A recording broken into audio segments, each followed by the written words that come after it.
எல்லா புகழும் நம்மை படைத்த இறைவன் ஒருவனுக்கே. அஸ்ஸலாமு அலைக்கும். வணக்கம், நமஸ்தே. நாம் அனைவரும் இந்தியர்கள் என்பதில் பெருமிதம் கொள்வோம். நான் ஃபாத்திமா பேகம். கண்ணியத்துக்குரிய என்னோட சகோதர சகோதரிகளே, நன்மக்களே, எல்லோரும் எப்படிமா இருக்கீங்க? அல்ஹம்துலில்லாஹ். இன்னைக்கு நான் இறைமறையின் ஒரு வசனம், அதை பத்தி தான் உங்ககிட்ட பேச போறேன். அந்த வசனம் இன்னைக்கு எனக்கு இந்த காலகட்டத்துல தேவைன்னு தோணுது. அந்த அந்த வசனத்தை பத்தி தான் பேச போறேன். அந்த வசனம் ஒரு பேறு பெற்ற பெண்ணுக்காக இறைவன் திருமறையில் அவங்க பேரோட அருளியுள்ள ஒரு வசனம். எதற்காக இறைவன் அருளினான், யாருக்காக அருளினான் என்பதை நான் இப்போ சிறிது விளக்கத்தோட உங்களுக்கு சொல்றேன். நபிகள் நாயகம் ஸல்லல்லாஹு அலைஹி வஸல்லம் அவர்கள் போருக்காக செல்லுவாங்க. அப்படி செல்றப்போ அவங்க மனைவிகள் இருக்காங்கல்ல, அதில் மொத்தத்துல அவங்க ஒரு ஒரு தடவை போறப்போ ஒருத்தர் அந்த மாதிரி கூட்டிட்டு போவாங்க. இந்த முறை ஆயிஷா நாயகி அவங்க முறை வருது. அவங்க நபிகள் நாயகம் ஸல்லல்லாஹு அலைஹி வஸல்லம் அவங்களோட போருக்கு போறாங்க. போய் அவங்க கூடாரத்தை தங்கியிருக்காங்க. போரும் நல்லபடியா முடியுது. போன வேலை முடிஞ்சு எல்லாரும் கிளம்பி வந்துகிட்டு இருக்காங்க. அப்போ நபிகள் நாயகம் ஸல்லல்லாஹு அலைஹி வஸல்லம் அவர்கள் முன்னாடி வந்துகிட்டு இருக்காங்க, பின்னாடி மக்கள் எல்லாம் வந்துகிட்டு இருக்காங்க. அப்போ ஆயிஷா நாயகி அவங்களும் கூடாரத்தை விட்டு ஒட்டகத்துல கொஞ்சம் தூரம் வந்துட்டாங்க. வந்த பின்னால அவங்களுக்கு ஒரு ஞாபகம் வருது. அவங்க எப்பயுமே ஒரு முத்து மாலை வச்சிருப்பாங்க. அது ரொம்ப அவங்களுக்கு ஸ்பெஷலான முத்து மாலை. ஆனா அந்த முத்து மாலை உடைய கவர்ச்சியால அவங்க அதை வச்சுக்கிறல. அந்த முத்து மாலை அவங்க தாயார் அவங்களுக்கு அன்பளிப்பாக கொடுத்த ஒரு முத்து மாலை. அவங்களுக்கு அந்த முத்து மாலை கூட இருக்கும்போதெல்லாம் அவங்க தாய் கூட இருக்கதா அவங்களுக்கு ஞாபகம் வரும். அப்போ அவங்களுக்கு அந்த முத்து மாலையை விட மனசு இல்லை. சரி, நம்ம எப்படியாவது போய் அதை எடுத்துக்கிட்டு வரணும் அப்படின்னு திரும்ப கூடாரம் நோக்கி ஒட்டகத்தை திரும்பி போய்கிட்டு இருக்காங்க. இதை ஒரு நபித்தோழரவங்க பாக்குறாங்க. அந்த காலகட்டத்துல நபியின் மனைவிமார்கள் எல்லாரும் தாயின்னு தான் கூப்பிடுவாங்க. அப்போ அந்த நபித்தோழர் நினைக்கிறாங்க, எல்லாரும் போயிட்டு இருக்காங்களே, ஏன் நம்ம தாய் திரும்பி போறாங்க? அவங்களுக்கு ஏதாவது பிரச்சனையா, நம்ம உதவி தேவைப்படுமா அப்படின்னு யோசனை பண்ணி ரொம்பவும் யோசனை பண்றாங்க. அந்த நபித்தோழர்னு யோசனை பண்ணி அவங்களும் அந்த ஆயிஷா நாயை பின்தொடர்ந்து போறாங்கன்னா ரொம்ப தூரம் இடைவெளி விட்டு போறாங்க. இவங்க பின்னாடி போறது ஆயிஷா நாயகி அவங்களுக்கு தெரியவே தெரியாது. போறாங்க. ஆயிஷா நாயகி அவங்க கூடாரத்துல இருந்து இந்த முத்து மாலை எடுத்துக்கிட்டு ஒரு நொடி பொழுதுல வெளியில வந்துட்டாங்க. அப்போ வந்தவங்க அந்த நபித்தோழரை பாக்குறாங்க. அப்ப அவங்க கேட்டாங்க, நீங்க இங்க என்ன பண்றீங்க அப்படின்னு கேட்கிறப்போ அந்த நபித்தோழர் சொல்றாங்க, இல்ல தாயி, நீங்க கூடாரத்துக்கு போறத பார்த்தேன். இங்க எல்லாரும் ரொம்ப தூரம் போயிட்டாங்க. உங்களுக்கு ஏதாவது என்னோட உதவி தேவைப்படுமா அப்படிங்கிறதுக்காக வேண்டி உங்களுக்கு உதவி தேவைப்பட்டா செய்யலாம் அப்படின்னு தாயி நான் இங்க நிக்கிறேன் அப்படின்னு சொன்னாங்க. அதோட அவங்க இறைவனுக்கு நன்றி சொல்லிட்டு அந்த நபித்தோடருக்கு நன்றி சொல்லிட்டு 2 பேரும் வந்துகிட்டு இருக்காங்க. ரொம்ப இடைவெளி விட்டு தான் வந்துகிட்டு இருக்காங்க. ஆயிஷா நாயகி அவங்க அவங்கள முன்னால விட்டு அந்த நபித்தோடரவங்க ரொம்ப தூரமா பின்னாடி பாதுகாப்பா வந்துகிட்டு இருக்காங்க. அப்ப இதை ஒரு சில மக்கள் பார்த்துட்டாங்க. பார்த்தா எல்லார் மனசுலயும் சேத்தான் குடி கொண்டுட்டான். சேத்தான் சதிக்கு எல்லாருமே ஆளாயிட்டாங்க. எல்லாரும் பேச ஆரம்பிச்சிட்டாங்க. என்னென்னு பேசுனாங்கன்னா, ஆயிஷா நாயகி அவங்களோட நடத்தையில சந்தேகப்பட்டு பேச ஆரம்பிச்சிட்டாங்க. அப்ப இந்த விஷயத்த கேட்டோன்னா ஆயிஷா நாயகி அவங்களுக்கு தாங்க முடியல. ரொம்ப கண்ணீர் வடிக்கிறாங்க, கதறாங்க. அப்போ நபிகள் நாயகம் ஸல்லல்லாஹு அலைஹி வஸல்லம் அவங்களுக்கு ரொம்ப வருத்தத்தை கொடுக்குது இந்த விஷயம். ரொம்ப வேதனைப்படுறாங்க. அவங்களும் இந்த விஷயத்தை நினைச்சு கண்ணீர் சிந்துறாங்க. அப்போதான் ரப்புல் ஆலமீன் இந்த இறைவசனம் இறக்குகின்றார்.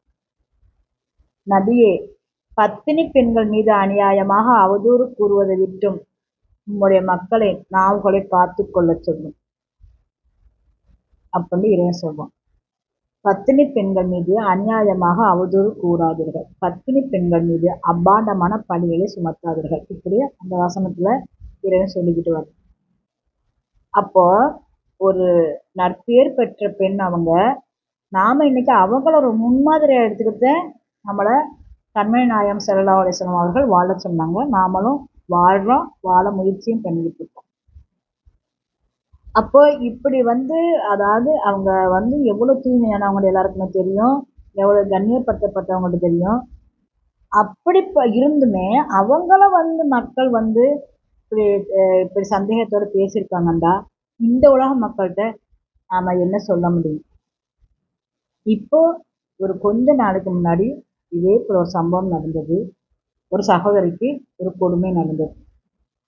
அவங்க ரொம்ப நல்லவங்க. மார்க்கப்பற்றுள்ளவங்க. எனக்கு நன்கு கொஞ்சம் பழக்கப்பட்டவங்க தான். எனக்கு அவங்கள நல்லாவே தெரியும். ஆனா கொஞ்சம் வறுமைப்பட்டவங்க. அவங்க வறுமையின் காரணமா ஒரு இடத்துல போய் வேலை செய்யக்கூடிய ஒரு சூழல் கூட இருந்தது. ஆனா அவங்க ஃபுல்லா புர்கா ஃபுல்லா போட்டிருப்பாங்க. குனிஞ்சத நிமிர மாட்டாங்க. நோஸ் பீஸ்லாம் போடல. அந்த அளவுக்கு தான் அவங்க ஒரு இடத்துல போய் வேலை செஞ்சாங்க. ஆனா எனக்கு ரொம்ப கஷ்டமா இருக்கும். ஆனா பார்க்கறதுக்கு ரொம்ப ஒரு அழகா இருப்பாங்க அந்த சகோதரி. அப்போ இவங்க இந்த இடத்துல வேலை செய்றாங்களே இப்படி. இறைவா இவங்களுக்கு ஒரு நல்ல வழிய காட்டி வீட்ல வறுமையின் காரணத்தால தானே இப்படி வேலை செய்றாங்க. அப்படின்னு அவங்கள என்னைக்காவது ஒரு நாள் நான் அந்த இடத்துக்கு போறப்ப அவங்களுக்காண்டி ஒரு பிரார்த்தனை பண்ணுவேன். ஒரு நாள் அந்த இடத்துக்கு வந்த ஒரு சகோதரர் அவங்கள பார்த்துருக்காங்க. அவங்களுக்கு பிடிச்சு போச்சு. அதோட வீட்ல போய் சொல்றாங்க. அப்புறம் தான் அவங்க சகோதரிகிட்ட எதுவுமே பேசலையாம். வீட்ல போய் அந்த சகோதரிய பத்தி சொல்றாங்க. எனக்கு இந்த மாரி பார்த்தேன். அந்த புள்ளைய பிடிச்சிருக்கு. அப்படின்னோனே இவங்க எடுத்த எடுப்புக்கு வேணான்னு தான் சொல்லியிருக்காங்க. ஏன்னா அவங்க வேற இடத்துல பெரிய பணக்கார இடத்துல இந்த சகோதரருக்கு பொண்ணு பேசி வச்சிருந்திருக்காங்க. ஆனா இவங்க முழுசா இவங்கள பார்த்த உடனே இந்த பொண்ணு தான் வேணும் அப்படின்னு அவ்வளவு மனசுல அவங்க நினைச்சிருக்காங்க. எப்படியோ சொல்லி பெற்றோர்ட்ட சம்மதமும் வாங்கிட்டாங்க. நல்ல முறையில கல்யாணமும் நடந்தது. ஒரு பெண் குழந்தையும் பெற்றாங்க. ஆனா இந்த மாப்பிள்ளை வீட்டாருக்கு இவங்கள கழட்டி விடணும் அப்படிங்கிற ஒரு எண்ணமாவே இருந்திருக்கு. இவங்க ஒவ்வொரு விஷயமா தேடி இருக்காங்க. பார்த்தா எதுலயுமே அவங்கள குறை கண்டுபிடிக்க முடியல. ரொம்ப நல்ல ஒரு ஒழுக்கமான ஒரு பிள்ளை. அப்ப அவங்க பார்த்தாங்க, யோசனை பண்றாங்க. கடைசியா ஒரு ஆயத்த கையில எடுக்குறாங்க. இவங்க மேல அநியாயமா அபாண்ட அவதூறு போடுறாங்க. அந்த அவதூறு போட்டாங்க. ஆனா இந்த சகோதரிக்கு என்ன வருத்தம்னா, அதை என்னுடைய கணவர் தடுத்து எனக்காக பேசல. வாய மூடி மௌனமாவே இருந்தாரு. எனக்கு அதனால இனிமே இப்படி ஒரு வாழ்க்கை வேணாம். எனக்கு கல்யாண வாழ்க்கையே வேணாம். அப்படின்னு சொல்லி அவங்களே ரொம்ப நொந்து போய் அத விட்டு வெளில வந்துட்டாங்க. அவங்களும் ரெடியா இருந்திருக்காங்க. உடனே விவாகரத்து பண்ணிட்டாங்க. பண்ணி அவங்க பேசின பொண்ணையே அந்த சகோதரி கல்யாணம் பண்ணி வச்சுட்டாங்க. அப்போ சற்று யோசிக்கணும் மக்களே. உங்க மனதில ஒரு கெட்ட எண்ணத்த வச்சுக்கிட்டு, அநியாயமா, அபாண்டமா பழி சொல்லி அந்த பொண்ண நீங்க தலாக் சொன்னீங்களே! இது எந்த விதத்துல நியாயம்? இதே யாருமே அலசி ஆராய்ந்து பார்க்க மாட்டேங்கிறாங்க. டக்குன்னு கொஞ்ச நாள் வெயிட் பண்ண வைக்கிறாங்க. அதோட முடிச்சு விட்டுறாங்க. போ நீ பா, போ நீ பா அப்படின்னு சொல்லிடுறாங்க. அதாவது தகுந்த காரணம், தகுந்த சாட்சி அதெல்லாம் இந்த காலகட்டத்துல தேவையில்லையோ என்னவோ அப்படித்தான் எனக்கு தோணுது. அந்த அளவுக்கு இன்றைய தலாக் விஷயம் இருக்கு. இப்ப இவங்க சொல்லிட்டாங்க, எனக்கு இன்னும் கடைசி வரைக்கும் கல்யாணமே வேணாம். என்னால இறைவன் அருளால என் மகள வளர்த்துக்கிட்டு நல்லபடியா நான் இருப்பேன். நாளைக்கு இன்னொரு இடத்துல போனா இவனும் இப்படித்தான் இருப்பான். அவ இன்னொருத்தன் வீட்டாலும் இப்படித்தான் இருக்க மாட்டான்னு என்ன நிச்சயம்? எனக்கு அவ்வளவுதான்.